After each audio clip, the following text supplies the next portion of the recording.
Well guys, I got a new project here. It's a KDX200.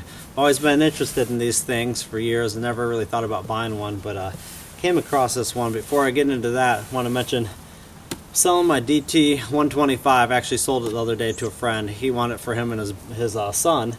So I've had this for quite a few years, ripped around my property with my nephews, rode on the street a little bit. It's been a fun bike, but it's time to pass on to a new home. My big XR650L is a little bit of a pig for the trails, and right now it's down for a rebuild. I'm waiting on some parts for it.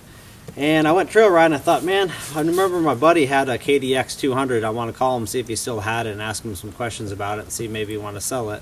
So I called him the other day and he said, you can just have it. Come on down and pick it up, which I was like, man, that seems too good. I'm just going to bring some cash anyways and just offer him some money and get down there. And he wouldn't take any money for it, which was super nice of him. I really appreciate it. It's been sitting for a long time, quite a few years, in his pole barn kind of by the ocean, so a lot of the aluminum had corrosion on it. I think he wanted to pass on to a good home, and I'm super happy about it. I'm going to definitely try to take this project and kind of bring it back. It's been out in the undercover, but out in the sun for a long time, so it's been getting sun faded through the whole front of the bike. A lot of the plastic's cracked, and a lot of things I'm going to take care of, but for a price tag of free, I can roll $600-800 into it and have a pretty nice bike. So things I've noticed, I'm going to do the wheel bearings in the back, swing arm, front fork seals are leaking almost all the oil out of them.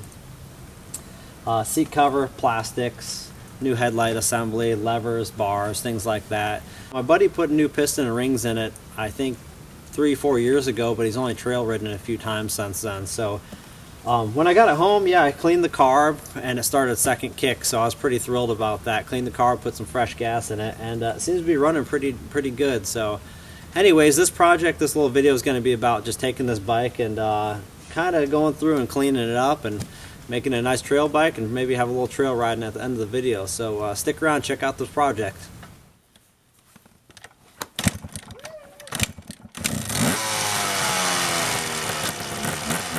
First off, I'm pulling off the old purple bars, that old nasty gooey feeling grips. I got some new levers on the way. They haven't showed up yet, but I've had these pro tapers around here for a while. They came off another bike. I'm gonna put those on there. Some pretty fresh grips here. And I just got these handlebar mounts, so I'm gonna get rid of these original handlebar mounts and put the pro taper 1/8" on there. So I'm gonna clip off this headlight assembly. I got a new one coming. It's held on with this like baling rope used for tying up bales of straw. Got a new air filter. The old one's starting to come apart, so I got a new uni in here. Got my gold bars on here. The name is Mr. T. First name is Mr. Middle name is Period. Last name is T. Got my gold bars on here with nice grips. The old ones were like gross, goopy, kind of melty grips. So got those on there and took it for a quick test ride. It's running pretty good. And forks for next. They've been leaking really bad for probably years. There's a bunch of goop running down the backs of the forks here. It's gonna take a while to scrub that off. This one's still a squirter. It's spraying it every time the fork goes down. It's getting all over and getting on the radiator. And you can see a bunch of it on the pipe. Got a new fork bushing and seal kit coming in. I'm going to be installing this weekend, so I'm going to pull these off and get them cleaned up and ready to go. Alright you guys, I'm excited. It's Friday, or my Friday at least, and I'm done with work for the week. And some parts showed up when I was gone. So petcock valve seal rebuild kit was leaking and turned very easy, so I knew that kind of needed to be rebuilt. And rear swing arm bearings showed up. I think this is going to be probably the hardest job on this bike, is just putting these in. I anticipate it being difficult. Maybe it won't be, but it usually is. The bolt usually is really hard to extract out of here, and the bearings can be hard to pull sometimes and stuff. Well, look what showed up in the mail today. Rear wheel bearings, pivot works with seals, and fork rebuild kit. I'm pretty excited about getting these forks back together and started putting the bike back together so I can start riding it. If you don't have a fancy seal driver kit, you can always dig through your drawer sockets. This one I found, it fits on the outer ledge like you want. You want to tap on only the outer edge of the bearing, and it will still fit inside the cylinder here of the hub. At least I can start disassembling this fork. I took them off the other night, spun this off, and then got to that point and had to go to work the next morning, so I had to go to sleep early. But anyways, it's been quite a few years since I rebuilt a set of forks. I've actually got around with, when they start leaking a bit, you can cut a little flap of plastic out of, I don't know, clear packaging, kind of like this. It looks like a thick hook, kind of like a candy cane. You can use compressed air and put it in here and go around and compressed air with that plastic hook. It doesn't tear up the seals. And you can clean up if there's just a little bit of grit between the, pretty much they're hydraulic seals in here. So if there's a little bit of a grit between that, it allows oil to get past it, and you can get that cleaned up pretty easy. But these are far beyond that. I'm just going to put all new bushings and seals in it.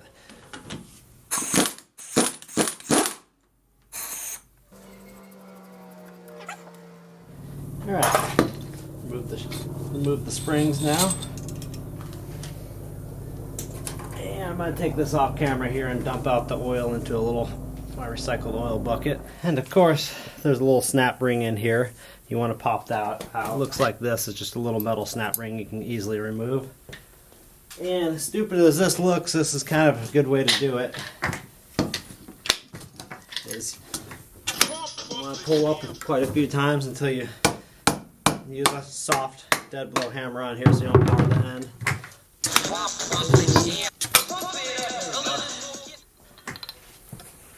I got the forks apart, and I got the little, I think it's a rebound adjustment here off.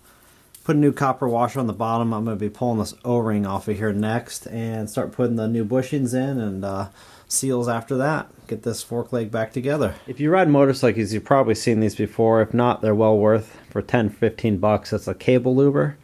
You loosen this clamp, pull the cable through, press it back down onto the actual cable housing, torque it down. It makes a nice tight seal, and you can use a can of WD-40, PB Blast, or anything. You put the little nozzle right into here, and it uses the pressure from the can to force lubricant down the cable out the other end, and it flushes out grit and grime that makes your cables feel kind of gummed up. Yeah, my buddy Dave gave it to me like 10-15 years ago, and it's been holding up great. So once you buy one, as long as you don't lose it, it lasts you a long time. This weekend I had some levers show up.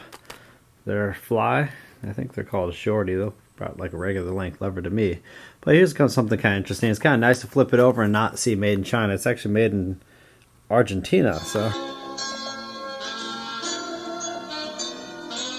get rid of these old levers. They're taped up and ground down, and this one's a super stubby, some electrical tape on it, so we'll get rid of these and get some fresh levers on here. Alright, you guys, I bought these fly levers, said online that they would fit my bike. Got to the front brake, and what I found was this. This was the stock lever. This is looking on the end here. The pivot point's right here. Here's the little adjuster that pushes on your master cylinder. There's a little spring that goes in the handle right here and holds a little tension on it. Here's the pivot point, here's the adjuster. Well, the spring's on the other side, so it doesn't really work for my application. So even if these fly levers say they fit your bike, recommend buying something else. Right. One last rant about these levers. They are complete shit. So I drilled a secondary hole up here, just a little bit of stuff I could get the spring into. And I was going to adjust this, and there's an adjustment bolt on here. And you can just slide it back and forth. There's like, it's not even the right thread pitch. Can't really adjust anything with that jam nut when it just slides back and forth down the threads. So the company, I don't know about levers from Argentina anymore. I don't think I would trust them. Es un tronco ese. Bacán, aquí Quiroga tiene polenta. ¿Y cuando le pega bien? Ahora me gusta más, cuando le pega bien. La última vez fue cuando cumplió 15 años. I actually didn't have too much of a problem getting the Swingarm bolt out. It actually tapped out pretty easy. The bearings were a pain, just like I expected, to get the old ones out, but I got fresh ones in here and all nicely greased up. I'm going to start putting it all back together now. Got the Swingarm all back on here, but when I was putting it on, I realized that the shock linkage, all the needle bearings are shot in there, so I'm going to order a whole bushing and bearing kit for the shock. Well, look at that. My new fender showed up. The old one was green, believe it or not. It's more white than green now. So got a fresh front fender, same exact fender and everything, just a nice non-sun faded one. And I got these, all my linkage bearings and seals showed up, so I'm going to get this kit installed sometime tomorrow, and hopefully in the next, I don't know, this week get this bike all wrapped up and maybe take it for a spin this weekend. So got the linkage out, man. What a pain in the ass.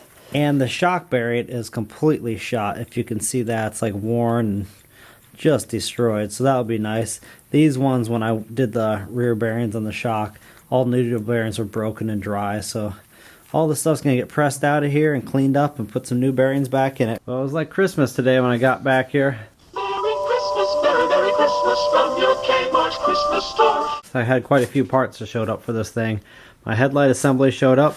My radiator shrouds showed up. I got all green rather than these purple ones as flames and stuff. Bike riders, are you ready? Just want to go simple with this. And these aren't such an exciting part, but they're necessary. Ordered these Kawasaki expansion chamber muffler mounts. They just kind of hold it. The old ones were just, the rubber was bonded to the steel was just kind of rotted off and they were shot. So nothing's really holding it on. There's a little update on this. I took this into my shop and I was able to use the bearing press there and press out the old bearings. They were just shot. Got the day off today and I got my little dude I'm watching, so I put him in the backpack here and pulling a few parts off the bike so I can clean them up later. Alright, it's been a little bit since the last update. I got all the plastic on here. I still need to reupholster the seat, which I'm going to do tonight. So, after the bike was kind of loading up and low RPMs, I took it out and opened it up a bit, try to clean it out a little. I realized it's flooding out. Only time the bike kind of runs decent is when you shut off the gas a little bit before the float goes dry. It'll start cleaning out, running smooth at low RPMs.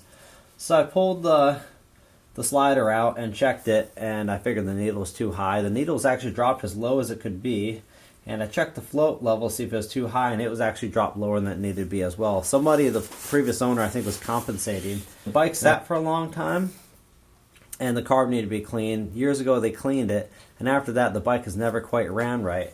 And what I kind of put two and two together, searching some forums, had the carb part, I cleaned it myself, everything like that, but like I said, it seemed like they dropped the needle to the lowest setting, dropped the float to compensate for its richness. It also had a idle adjustment screw that was made out of plastic stock on here, and someone broke that off, and it makes sense now.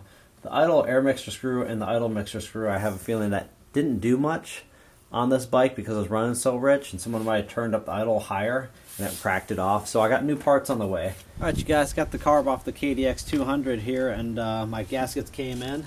So a few other parts too. But anyways, I talked with one of my friends that helped clean the carb on it quite a few years ago, and he thinks they did actually chemical dip it, which was my theory on this thing. I've never had a carb like this before, but after searching a bunch of forums on this stuff, I found that there's these actual safety screws. I've never had a carb that actually has the main jet body comes off of it and it's open right to the throat when you take it off.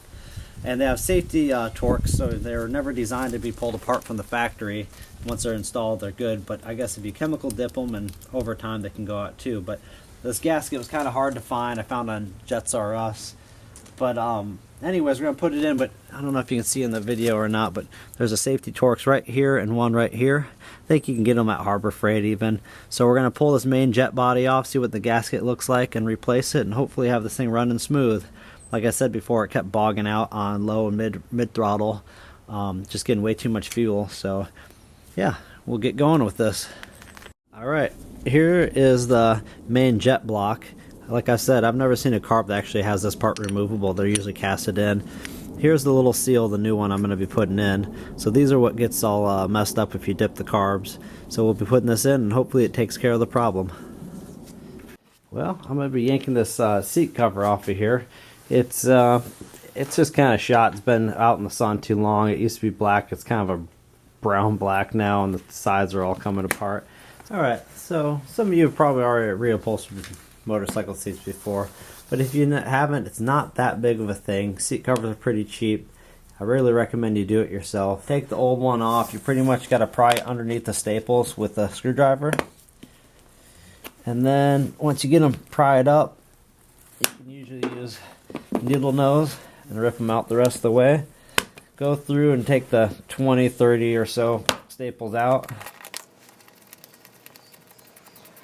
Got all the staples pulled, so just take this old nasty one off of here and pitch it. We'll get onto the new one here. But I do use T50 staples, 1/4 inch, and get a pneumatic staple gun. That's the way to go. If you're going to do more than one seat ever, you're going to find many other uses around the house. This one's just a simple Harbor Freight staple gun. I think picked it up for 20 or 25 bucks. I think my brother picked this up a few years back, and since then we've between the both of us we replaced maybe 5 or 6 seat covers with it. We like motorcycles, we're always getting them. It's usually a nice way to clean up a bike really quick, just put a fresh seat cover on it. So don't waste your time with those hand staplers, just get one of these and be done with it. Okay, so what you're gonna want to do, you're gonna lay the seat cover out here. You want to put just a few staples on top. You don't want to go crazy because you might have to pull them out later and readjust it. But you want to get centered as much as you can. Put a few staples up here. Bring it down. Take all the slack out of it. Roll it around. Put a few back here. Don't go too wild with it. This area is the area that's going to be the hardest, where the bend is, kind of the crotch area, because it's kind of hardest to get the wrinkles out. So you're going to want to put a few and keep working that area. Again, you might have to pull a few out. And as you get closer to finishing up, you can always stretch it by holding and pressing and rolling material around. That's a good technique to get everything compressed and rolled very well and staple it. So we'll get into more of the stapling in just a moment. But when I mentioned, I've heard a lot of people before I started upholstering them say, oh, throw them in the dryer, that softens them up and you can really stretch them out when they're warm. Problem is, by the time you get them out of the dryer, getting them on the seat, they're cooled down enough and you think, oh man, what's the point? I'm going to fail on this. It's not even warm. You're better off, like last one I did was in the summertime. And it was like July. You can lay it on a car hood for a while, warm it up, and then just do it in the hot sun. It's fine if it's 70 or 80 out. It's about 55 in here. I got my wood stove going, so I'm going to try to warm it up by the wood stove. Asked if I could use the hairdryer for my girlfriend. She said no. She said she paid a lot of money for it. Oh well. So I'm just going to warm it up by the wood stove, and we should get it on here pretty well. So check out some stapling here next. Now I rolled this side down a little bit. I'm going to roll this side down a little. Like I said, don't go too crazy with the staples because there's a great chance this first few times you're going to have to pull a few and readjust it. But you just kind of roll it down like that and hold it down. Just put a staple or two in. You can always come back and pop them off. And so we're just going to kind of focus in this whole area because like I said, this is the hardest. It's pretty easy to lay this flat and work it out. But I'm going to start just rolling this forward a little bit and stretching it. And put a staple in. Come over to this side, get wrinkles, bring it up. Nothing's set in stone with this stuff, so you can always kind of go through and adjust it. And if you don't like the way it looks, you can fix it up and make it right. So I'm going to keep cleaning some of the wrinkles up and tighten it up slowly, and I'll bring you guys back here in a bit when I get a little further getting it finished. I got this part kind of tightened up a little bit. I'm going to just start pulling these wrinkles out and down, and then start bringing the material back and down. About to this section now, I'm going to pull down back towards the back of the seat, and then roll my hand down this way. You can watch a little wrinkle kind of come down around the corner. Just kind of hold it around like that. And staple in. I'll go to the opposite side, bring it down.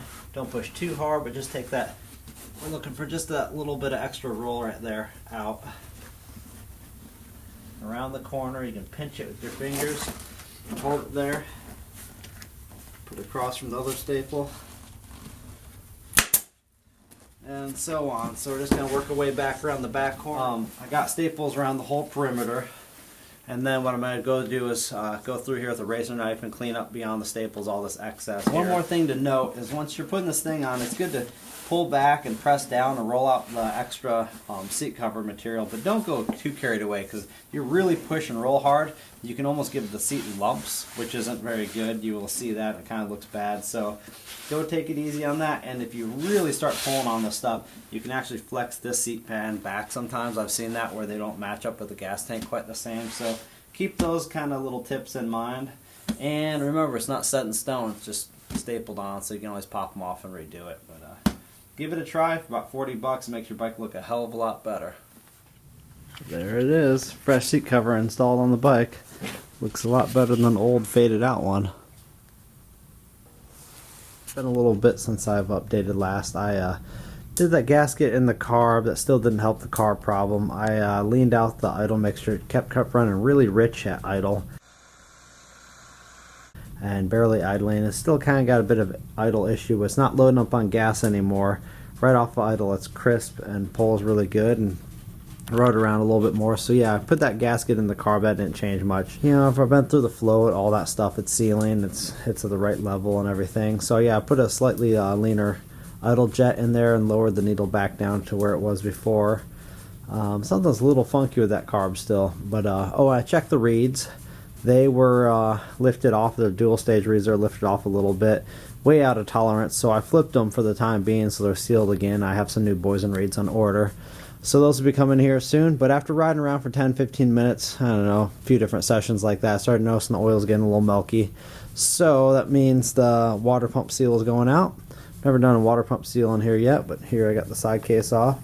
A few things to point out: if you do work on one of these things, there's one clutch bolt on the clutch cover that needs to come out. It's a really long one. This one needs to come out right here to get the side case off. And another thing is, for this Kips valve, it's a little rod that comes up here. Looks like it works off of kind of weight inside the motor here. When it revs out, it kind of spins up and makes this arm move. If you take this little nut off, you want to pull this seal down, clamp this pretty good with some vice grips, the shaft, because there's a little pin that here people can break off if they're not careful. And it actually says, there's a little arrow that says L with an arrow going that way. So this is left-hand threads. It's opposite threaded than your regular bolt. So just keep that in mind. So when you take this nut off of here, it's left-hand thread. Clamp this. So yeah, anyways, I'm waiting on my kit. I just want to get this pulled apart tonight. You guys, got the water pump rebuilt and back on there. And when I was getting ready to put my Kickstarter on, I remembered every time you'd swing it out, it would swing out but be extended beyond where it should be a little bit, so your foot had more of a tendency to slip off. So I took that new welder I had and spot welded the worn out spot right here and ground it down flat and smooth, and filled another worn out pocket in here and ground it back smooth again. So should be good for the next 20 years if this bike lasts that long. Alright, hopefully we'll be riding it soon. Alright you guys, got the water pump all back together, got the bike bolted up, got a new hardware kit for all the plastic here, and so we're going to rip around a little bit, take it for a test ride.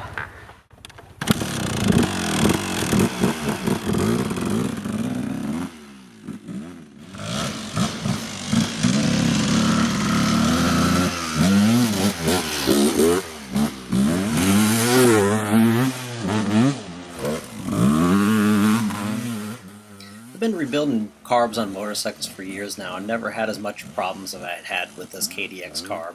Kept flooding out really bad at idle. No matter what I did with changing jets and checking the floats, it would always flood out. So I decided to finally give up after putting about 80 bucks in the carb, and just found one on Amazon for super cheap and just adapted it, and it works great now.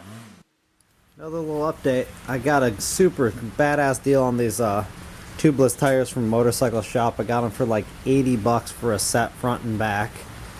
And I got this Kenda Ibex on the back here. Really soft knobbies. Really nice. Good for all the mucky terrain around here. And that tubeless setup gets insane traction. And I got a knobby a friend gave me here. He races motocross. It was worn out for him. Looks great to me. Gonna put that in there with this tubeless and do some trail riding tomorrow. Well, out here riding, it's middle of December. Super nice day. It's probably 50 degrees out. Excellent day to be riding. Finally got the KDX running really good. I ended up adapting a $45 carb off of Amazon to it because the other carb was just screwed up. And I don't know if we get a good shot here or not. Here's the carb I got. Works great now. Got it all tuned up and jetted nicely, so bike's working really, really well. Sure nice to be out here with a few buddies riding.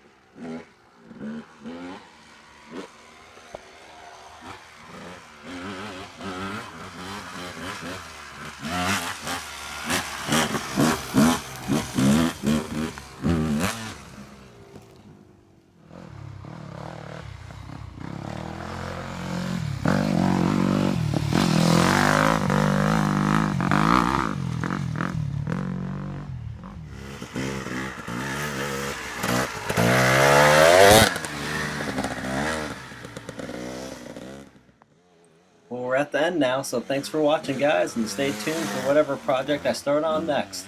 Thanks again.